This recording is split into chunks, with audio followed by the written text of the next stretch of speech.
We have NASA's Space Launch System and Orion spacecraft out on historic Launch Pad 39B. The launch window opens in less than 24 hours. That's very exciting to say.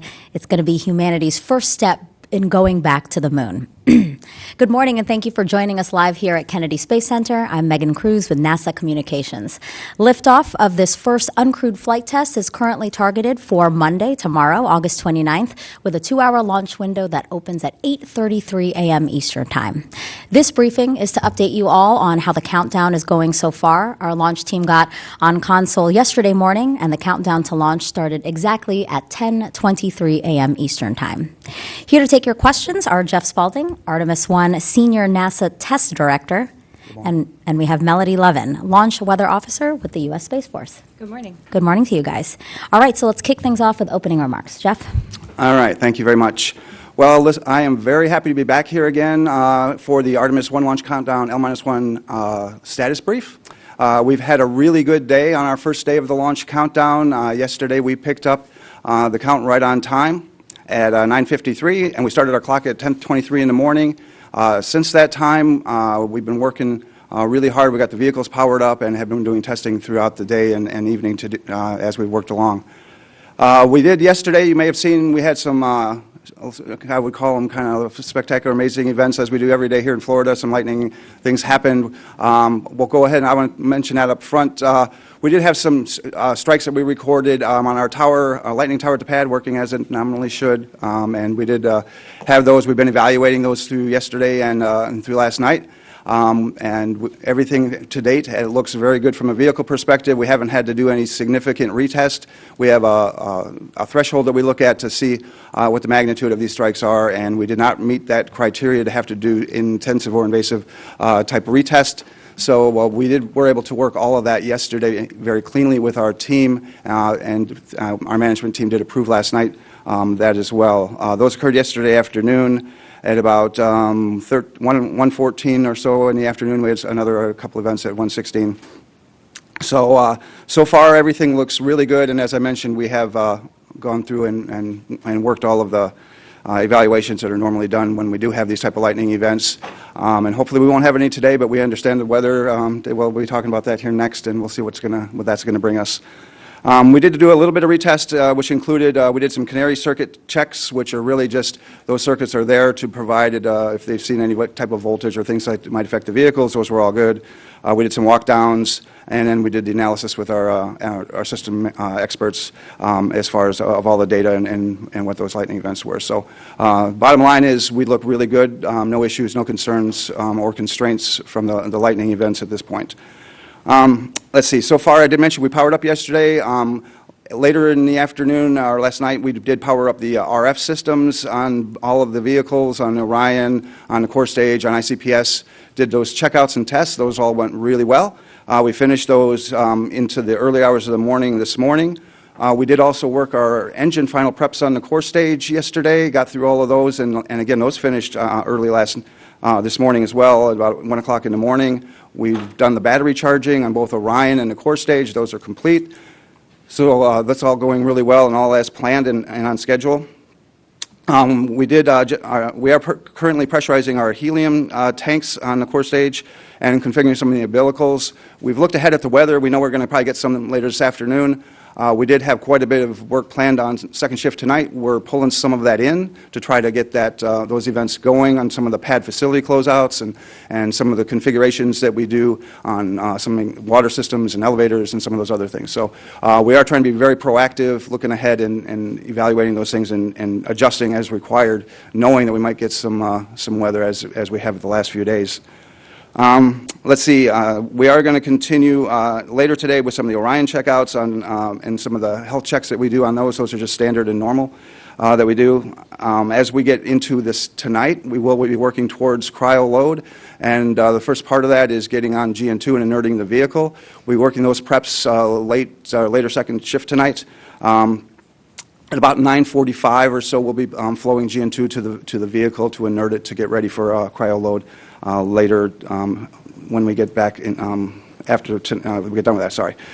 We will clear the pad at about 8:30 tonight, just in anticipation of the safe and arm device rotations that we do, which are normal planned things that we do before we get into cryo load. And that'll happen at about 10:30, and then we'll enter our 2.5-hour built-in hold at 10:53 tonight. I think we've talked a few times that we did extend that quite a while back from when it was previously, but it's 2.5 hours starting then. Towards the end of that hold at 11:53 tonight, we're expecting to get a go from the launch director and MMT if everything looks good and they've evaluated all the criteria, and we are going to be go for cryo load. That's the timing that we would be looking for to get that, and then we would start the cryo load operations at that time with some of our valve configurations, getting ready to flow cryos. We start on the liquid oxygen side, and then a little bit later, about an hour and a half or so, we start on the hydrogen side on the core stage and work through that. Once core stage is done, then we fill the upper stage as well throughout the night. We do have the pre-press test scheduled for about 5:40 a.m. That test shouldn't take us too long. I think it's been talked a couple of times, but it's a test that actually is we do during the terminal part account, and we're just going to do it a little bit early just to get some and evaluate the data there and the performance of the valve, the valving as well, so we can kind of pre-select the positions of some of those valves as we get into terminal count. So that'll help us out a little bit there. We have some final guidance system aligns that we'll be working as we're doing tanking as well. We power up the range safety systems to do some final checkouts about 2 hours or so prior to launch. We'll work all through those as per our normal timelines. We do also have some of our final vehicle and ground configs that we'll do once we get to the hold. There's a hold at T-minus 10 minutes. It's 30 minutes long. That picks up at about 7:53. We do anticipate the opening of the window and hitting that at 8:33 a.m. We have a 2-hour window on our first day. If for some reason we do have to use subsequent days, our nominal plan is to go on the 5th. The opening of that window is at 12:48 local time. And, excuse me, the 2nd is the first opportunity, sorry. It's 4-day turnaround, and then the next opportunity will be on the 5th at 17:12, which is 5:12 in the afternoon. So that's kind of where we are. It's been a really good first day of the launch countdown. We're within 24 hours of launch right now, which is pretty amazing for where we've been on this journey. So our team right now is, I will say, super excited, and we are prepared for anything I think that throws at us. To the 4 WDRs we've done in the past really, I think, have prepared us for the moment we're at now for virtually any situation that can come up. But we are excited. The vehicle's going to be ready. It's ready right now. Looks great to proceed with this inaugural launch of the Artemis program. Thank you. Thank you. Sounds like we're in a good spot. Thank you for that update. All right, Melody, how's the weather? Well, the weather's pretty decent this morning, but of course I will talk about the forecast for launch a little bit later. First, I'm going to talk about today, so let's go ahead and toss it off to the satellite imagery. And as we look at satellite this morning, you can see some remnant showers and a leftover thunderstorm or two from last night's activity that rolled through late in the day. Also, as we creep forward in time, as we get to around 10 or 11 o'clock this morning, just like yesterday, we'll start to see some of those showers and possible thunderstorms forming along the East Coast. Something different has changed today, which we were expecting. We do have southeasterly flow in place this morning, and that will remain the case for tomorrow morning's launch attempt as well. So one thing that will benefit us today is, even though we're likely going to get rain, just like we almost always do in the Space Coast in August and September, the East Coast sea breeze will creep farther across the interior central portion of the state, and hopefully will give us a large block of time of clearing this afternoon. We may be examining the chance for some late night showers and maybe a thunderstorm or two somewhere across interior Florida, but most of the convective activity should be done for when we're looking to tank later on tonight. And with that, we'll go ahead and move on to the launch forecast for tomorrow morning. It's a pretty similar outlook from what I had yesterday, but I'm kind of slicing and dicing it for you.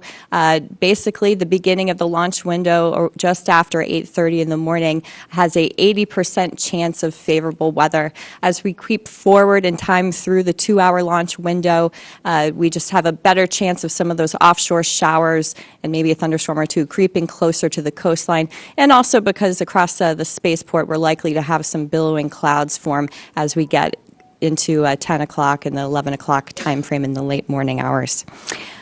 So as usual, or just like yesterday, I do not have a backup forecast for you because that is a 5-day forecast now. I will have those estimates for you tomorrow if they are needed for the backup launch window.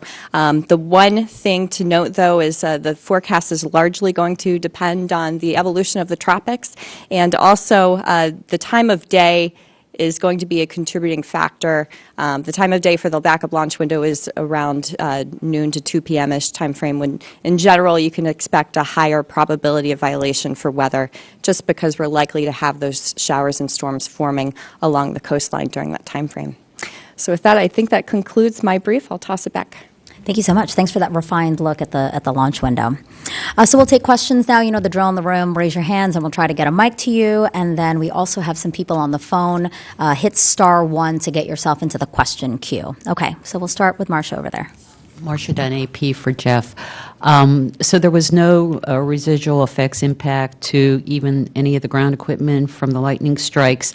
And when you first saw the video or pictures of that, like, were you also worried that, you know, this is it, there goes our try? And lastly, brand new rocket, what's your take on whether it's really going to take off tomorrow? Weather, aside. All right, a lot of questions. So we have tested a lot of, including our ground systems. We went back and looked at those, and we've also walked them down, as we do when there are lightning strikes and we get to certain levels, just to make sure there's nothing beyond what we can see via the data that we may have missed. And so that's what we have done, and the systems went out and did that yesterday during the day as well. On top of that, we haven't seen anything on the ground systems that gives us any concern, nor on any of the vehicle as well. I would say whenever we see things that are as dramatic as lightning, right, we pay a lot of attention to it, as we should. And so that just for us kicks us off into the next mode for us to go and evaluate what happened.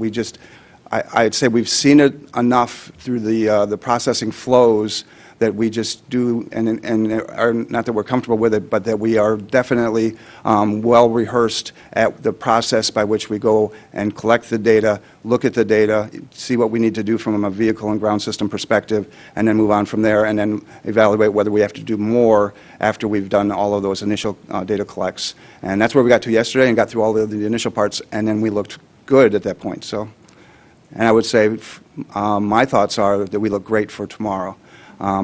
Love the fact that the weather looks really like it's going to cooperate in the beginning of the window, and our job is to get to the beginning of the window, and that's what I'm going to try to get the team to do. Thank you. Irene. Irene Klotz with Aviation Week. Yesterday we were briefed about some communications reconfigurations that needed to be retested in Orion. What was the status of that, and what was changed, and why was it changed? There were a couple of different parameters that when our JSC flight control team, when we do our comm checkouts and those types of things, they have a command window in which they upload parameters that we need for guidance and a whole lot of other things that during that time frame. There were a couple of items that we saw late on the comm system that needed to be changed, and that it just goes in as part of that upload to the vehicle that occurred. And so I would say it's in the normal process for us to be able to do that, and that's what they were able to do as well. We can probably get some more specific data about the data parameters themselves if you need that. But what we can say is that we did complete that part of it, and right now everything looks good. So are there any outstanding issues at all now?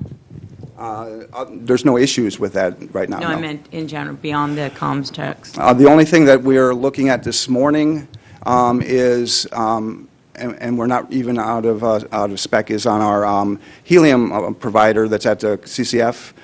Last night the helium supply pressures were a little bit low, so they have a vendor coming out to look at that.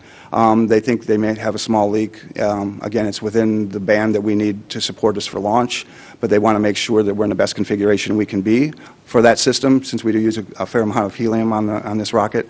And so that's one of the things we're looking at this morning, to see if there's something that needs to be done. And those folks will be on, actually should be on station now. Over there. Hi, good morning. Tom Costello with NBC News. Two quick questions. Jeff, I heard you say a few, and then I counted, was it 2 lightning strikes or more than 2 that you had on the... There was 5 events that were evaluated that got to the threshold that we needed to go and look at and evaluate them.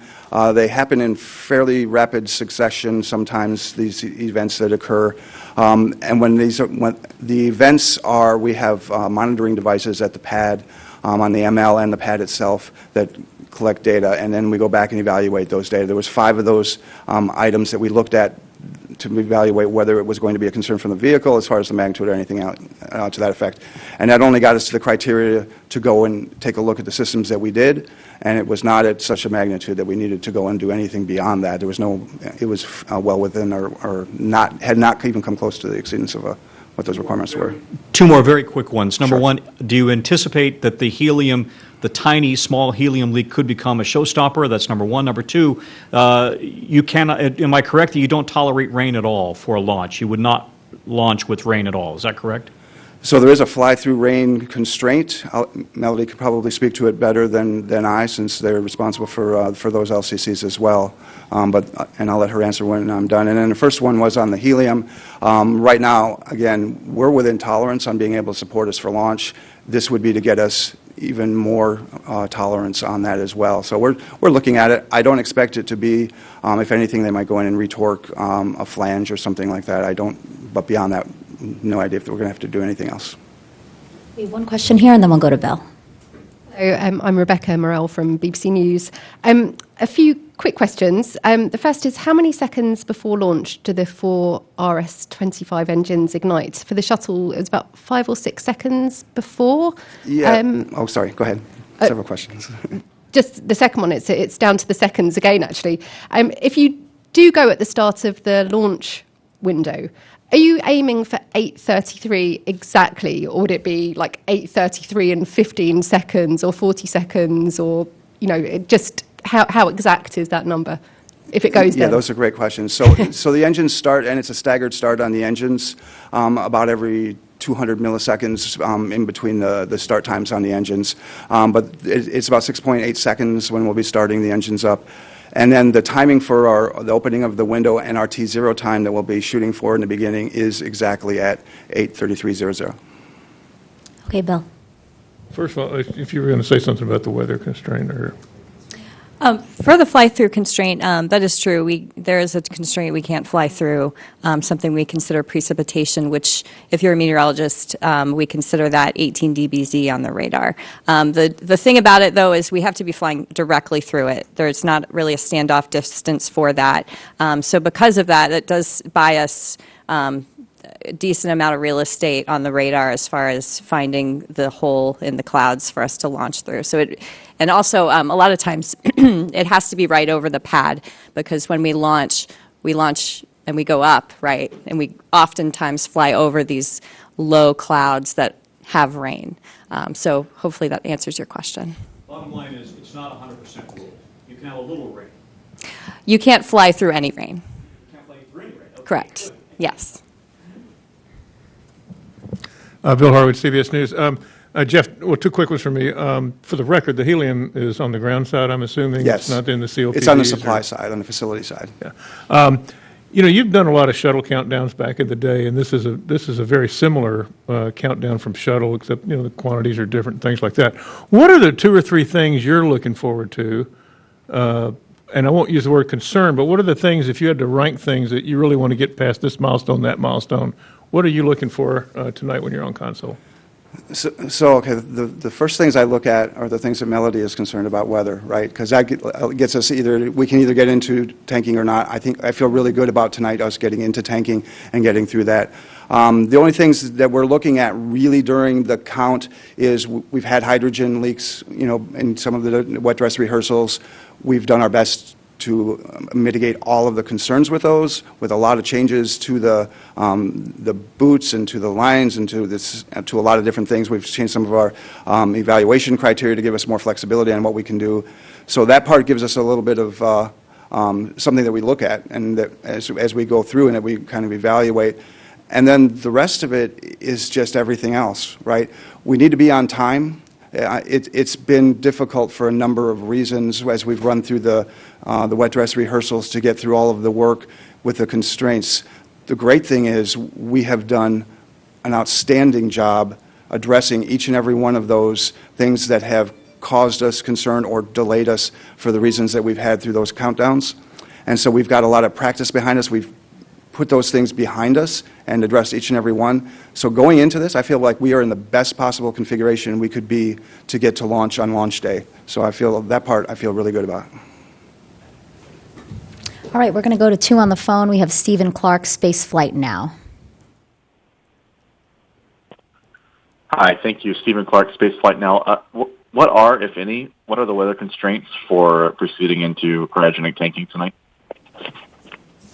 The constraints for tanking tonight are mostly a temperature constraint we wouldn't even approach it because it's very cold. And also we have to have less than a 20% chance of lightning to tank. And that's a determination that my tanking LO Mark Berger would make tonight. Thank you, Stephen. We also have Arik Malek, Space.com, on the phone. Yes, hello. This is Tarek Malik with Space.com, and I think my question is for Jeff. This is the first flight of a new rocket. I'm just wondering if there's anything special you're planning to tell the team before you really get into the final phase of the countdown, or a little commemoration. How do you plan to kick things off tonight? Thanks. This is a special. It will be a special day tomorrow. It is every day, really, for Artemis, as we've been able to get into the launch countdown. Our team has been excited for a really long time about what they're doing and the way in which they're supporting this program and our ability to get back to the moon and put people on the moon. And so I get to work with a lot of folks that are a lot younger than me these days. I've been around for a while. And to see their faces and to hear their voices and the excitement that they have each and every day, because we ask a lot of folks, as a lot of the programs do, to get us to this point, and they've done an outstanding job. We'll talk to them a little bit. I know when I come on console, I'm going to walk around the firing room and talk to folks a little bit and share some of our stories that we can before I get on console and we get into the terminal part without disrupting them, obviously, too much from what they're doing. I would expect that we'll probably have some words towards the end as we're getting ready for the poll or coming out of that as well, so there might be some words there. But I don't have to do anything to get this team motivated or to get them prepared. They have done an outstanding job getting themselves in that position, and we're ready to go. Here in the front row. Oh, great. Thank you. Ken Kramer, Space Up Close. Thanks for doing all this. My question is for Jeff. Going back to the lightning protection system. So this was a moderate weak strike. What if it had been strong, like the really strongest strike that this could withstand? Would you have had enough time to evaluate the system, or would that have caused a delay? And I'm also wondering if you're thinking about any upgrades to the lightning protection system after this launch. Thanks. So the lightning evaluation process, if we meet our threshold criteria, involves certain levels of retest.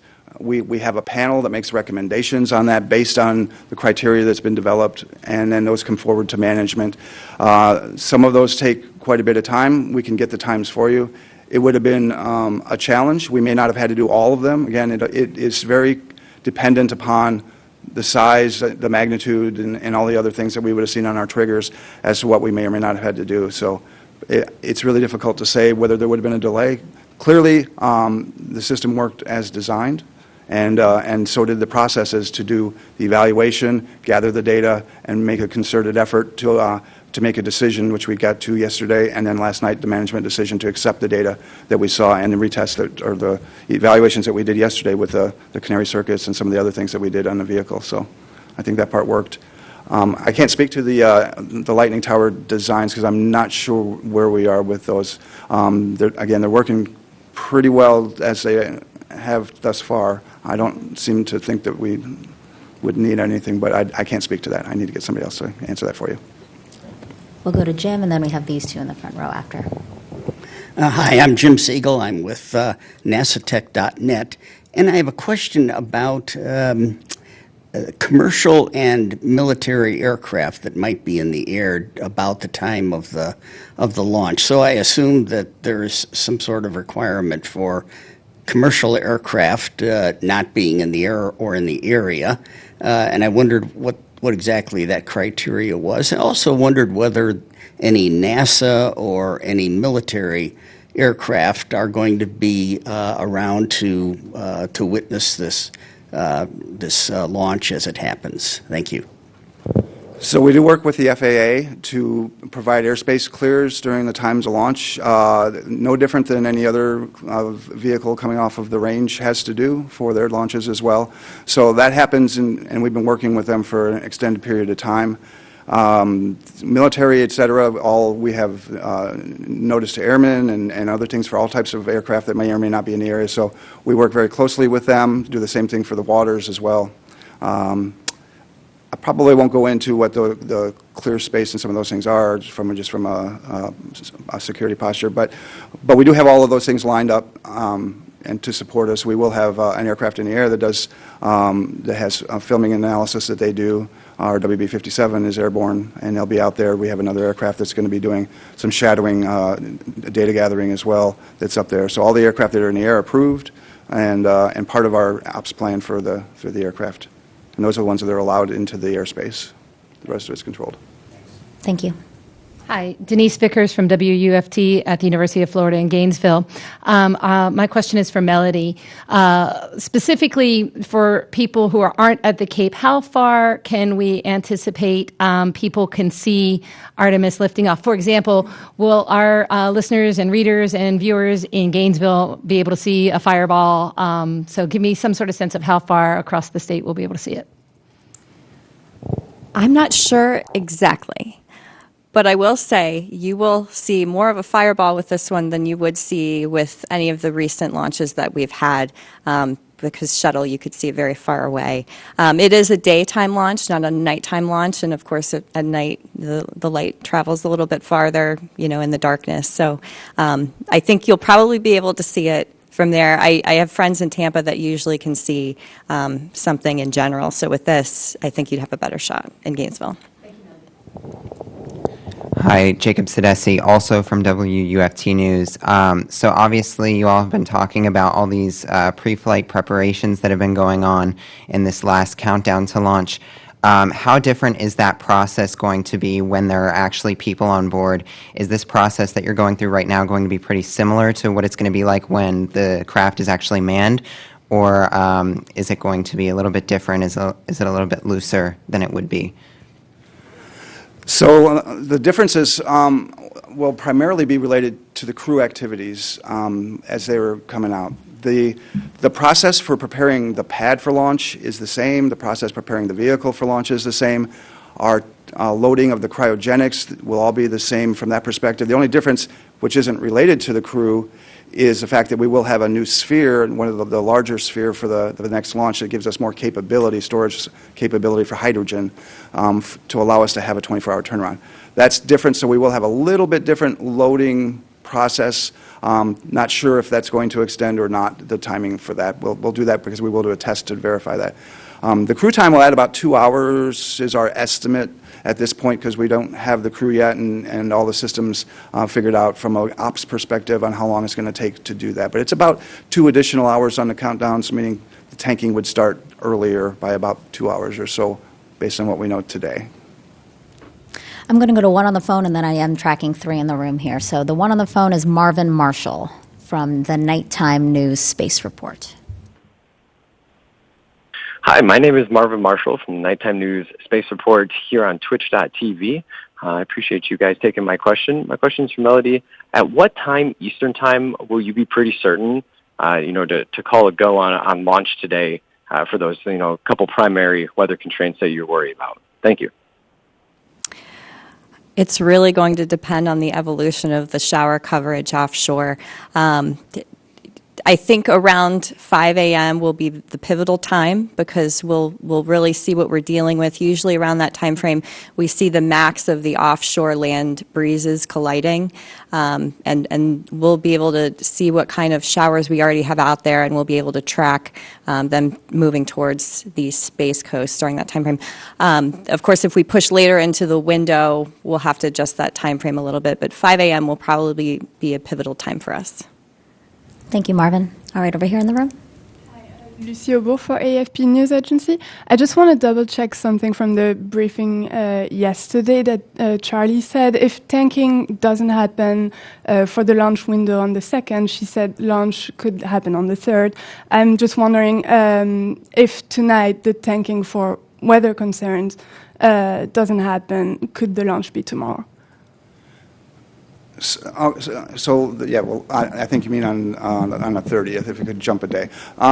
So right now, we don't have launch opportunities on the 30th, the 30th, the 31st, and the 1st. So our next opportunity would be the 2nd. And if you need more clarification on the other, let me know, but I think we're good. I'm John Bisney with the University of Florida Press. Maybe a question for Megan. Can you tell us where the Vice President will be watching the launch from, and would you expect her to speak to the team after in the firing room if you have a successful launch? Yes, I believe the Vice President will be watching from nearby here at the press site, and then I think the plan is to hopefully have her speak at the LCC, and we'll try to bring that to you live on the launch broadcast. Okay, and then over here in the front row. Oh, over here.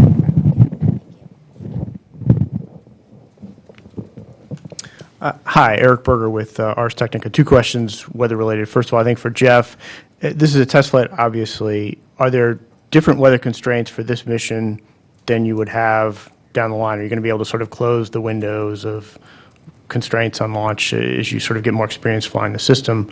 And then maybe for Melody, talking about those launch windows later on where you get in the afternoon, evening, and you get those Florida storms, like if you were launching today at 12:48, or excuse me, tomorrow at 12:48 instead of 8:33, would the confidence be like 40, 50% of favorable conditions? And I know you can't give a precise answer, but maybe just talk a little bit about that. Thank you.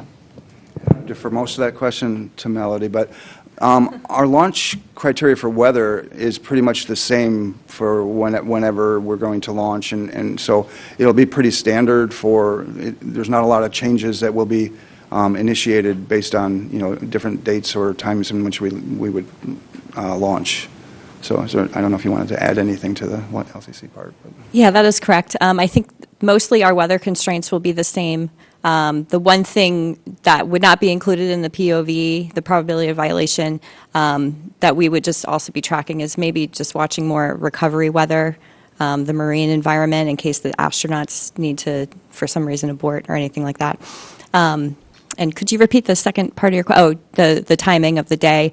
Yeah, I think 40 to 50, probably a conservative 40 to 60 would probably be a good estimate. During that time frame, especially with this weak flow that we have, we've seen a lot of showers pop up during that time frame, but they don't move inland very fast. And of course, that's due to the weak flow. So it really depends on exactly where the showers are forming. And it's really not also just about showers. It's about how tall the clouds are before they even produce the precipitation. So in general, yeah, it would be that mid-grade probability of violation during that time. Another question in the back of the room there. Thanks, and good morning. Dan Schaefer with Way 31 in Huntsville, Alabama. Just a couple of questions for Melody. If you could be more specific about how you're going to be monitoring the weather up to launch time. Is it just radar satellite, or are you sending balloons up a lot, and how often? And are there planes flying up, and how are you monitoring all the winds and things? And also, taking a look at the weather this morning and the cloud cover, would this violate launch criteria as it sits? Great question. So we have we have many different ways of tracking the weather. Pretty much everything you listed is the way we're tracking the weather. We have our own radar. We also utilize this National Weather Service Melbourne's backup radar, as well as all the other National Weather Service radars nearby across the state to monitor the showers and the clouds that are forming. Our radar specifically is tuned to locate where the cloud edges are, whereas Weather Service is more attuned to different things, severe weather. But yes, we're also sending up balloons. We also have something called T-DRIP, and we also have the 915 megahertz radars that are sensing the low-level boundary movement of the winds.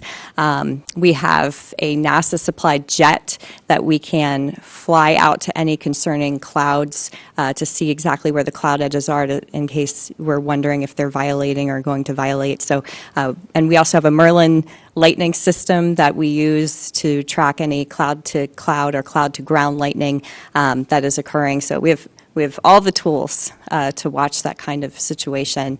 And could you remind me of the second part of your question? Right now, Yes. could you launch with this kind of cloud cover? I'd have to look at it specifically, but I believe that even though a lot of those showers and thunderstorms are lingering along, I think it is farther away than 10 nautical miles from the flight path. So I think we would be okay. Of course, I don't have radar specifically in front of me right now, but I think we'd be fine. And the good news is a lot of these showers at night follow the warm waters of the Gulf Stream, and exactly where pad 39B is, it's kind of in that sheltered area of the cooler waters. Of course, we are in summer, so a lot of the waters are warm anyway, but it is a little bit of a shelter for the pad. Back corner. Hi, Lauren Gresh with Bloomberg. I'm wondering if you could clarify further those blackout dates you were talking about. I believe yesterday Charlie said there were other opportunities to launch that weren't just the second. Perhaps we misunderstood it. Some of us thought that maybe there was an option to launch during those blackout dates. Can you just confirm that you cannot launch on those dates if we don't launch on Monday? Right now, yeah, the 8/29 tomorrow is our first opportunity. The next one after that's the second. Between the 2nd and the 5th, there are opportunities available, which I think Charlie was alluding to. And, for example, if we did not tank, for example, on the 2nd for some reason, we could potentially, like maybe weather, we could potentially come back the next day and try again, because that is a day if, in fact, we got the range and all the other things lined up for us to be able to do that. So there are other dates. If we tank, however, we have to take hydrogen to replenish the quantities that we've used, and that doesn't get us to the next day. So there's a lot to unpack in all of that, but that would then put us to the 5th, because we have to replenish and bring in tankers to replenish our hydrogen. Okay. And we have Marcia and then Irene. Marcia at NAP, Jeff. 5 events mean 5 strikes at the pad. Is that lightning-wise? Is that what you meant? 5 lightning strikes at the pad? These are the trigger. These are the recorded. We recorded 5 events on the monitoring system that we evaluated. Yes. So events meaning strikes. Yes. Got it. Okay.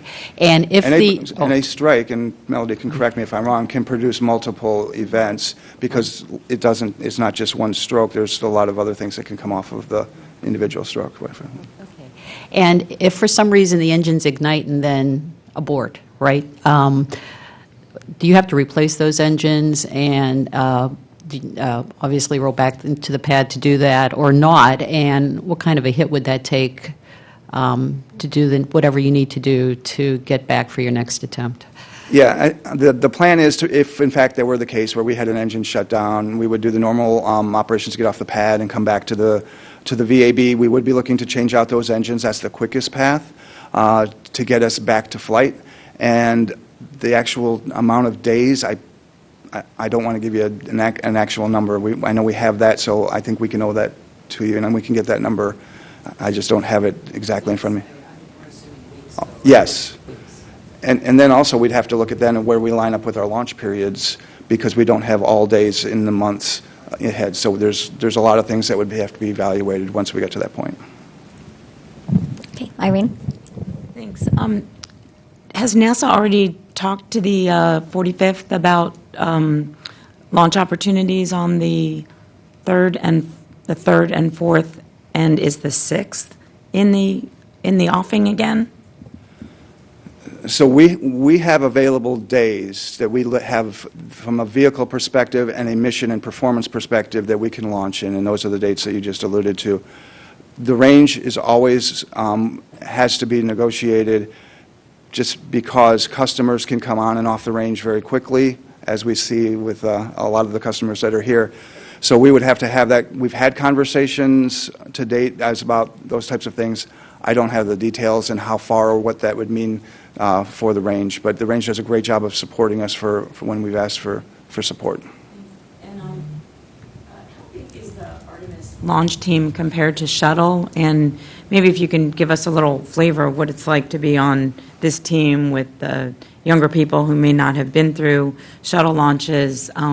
What do you see as like different and what's very much the same? In the launch firing room, we have about 90 personnel in there. I think it's 91. And then in shuttle, we had over 200 in the launch team. So it's quite a different sized team.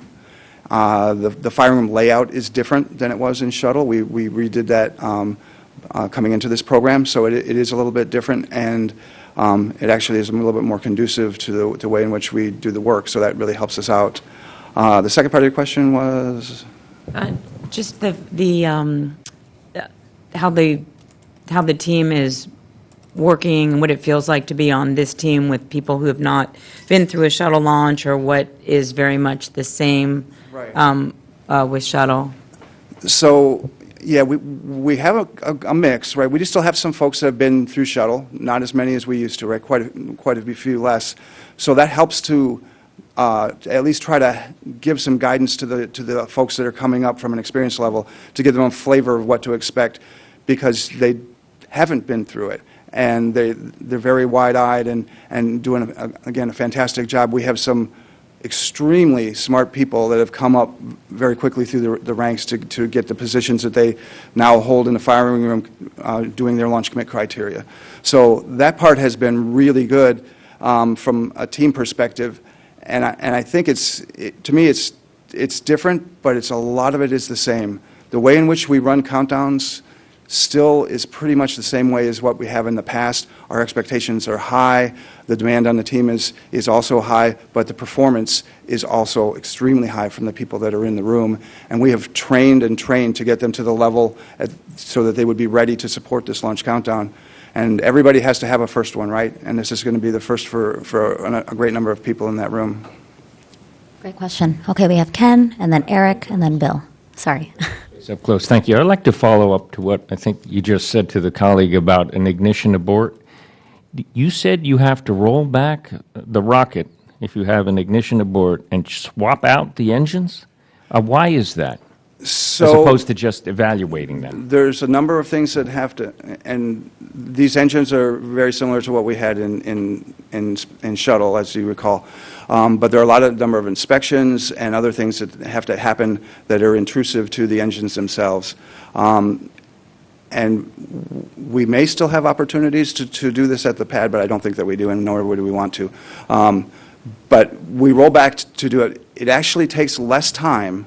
We have other engines that are available for other missions to swap engines out than it does to go back and disassemble them and do the intrusive inspections and then get them back to a functional thing through the testing after we put them back together to make sure that we're ready to go and use them again. So that's the part that happens. They're reusable engines, but we do make sure that there's no issues or other concerns, because we just had an engine abort for some reason, right? And so we're going to go back and make sure that we understand exactly what happened and that it's not across all of the fleet and those type of things.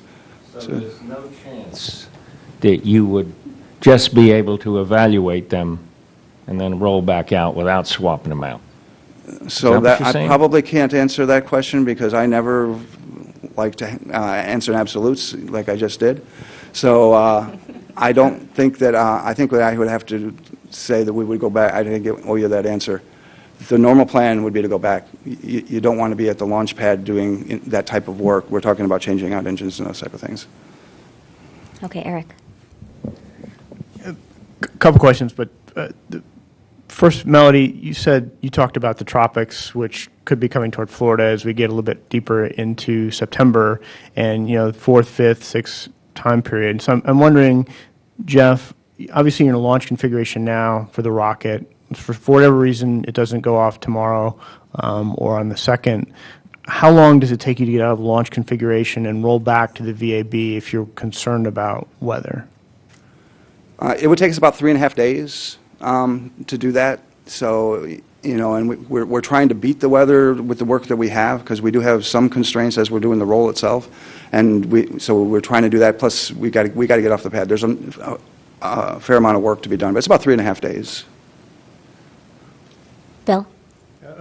Bill Hurd again. Two very, very quick ones for me. Is there a visual tracking requirement for this launch? In other words, if you were overcast but didn't have rain, is there anything that would keep you from going just because the cameras couldn't see it as it climbs out? Is there any kind of rule like that?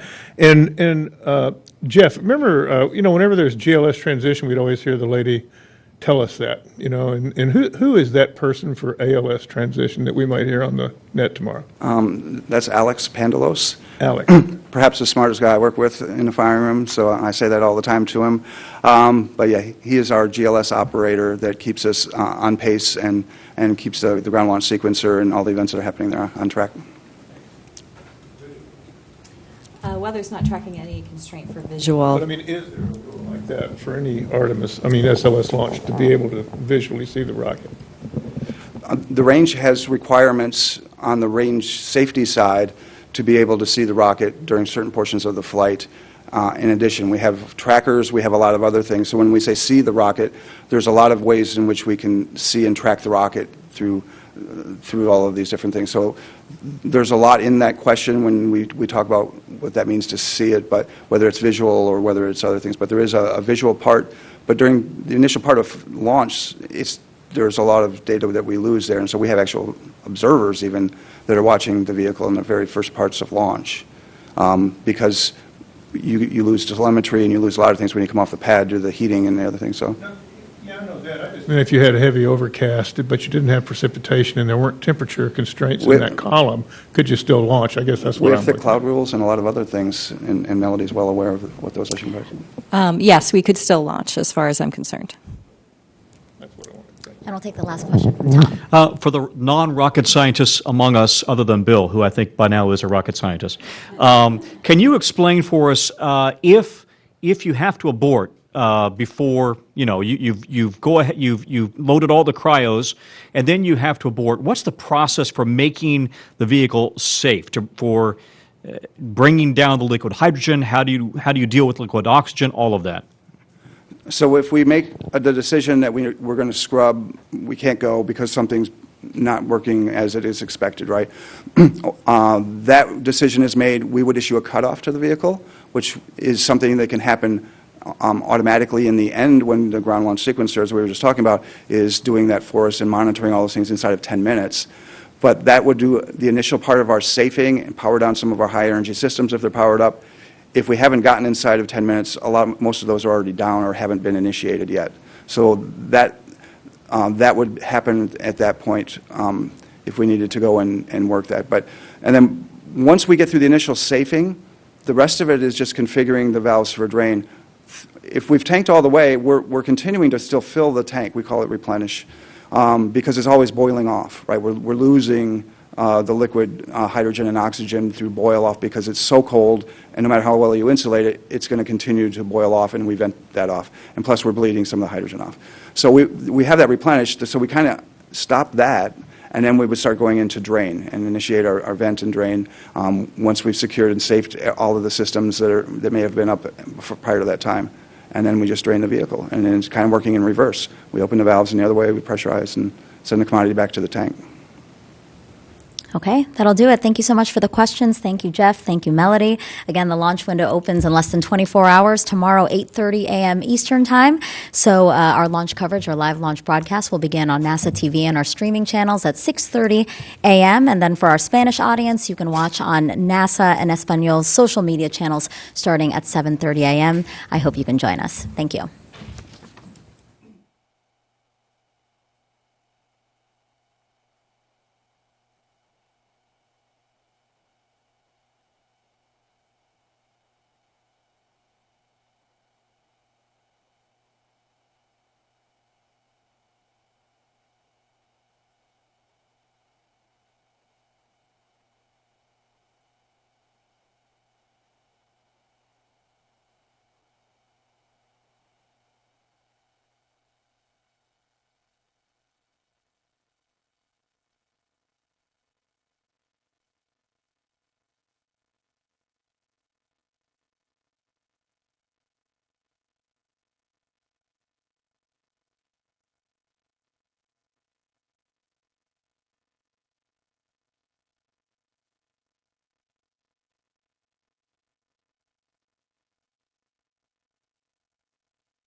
you.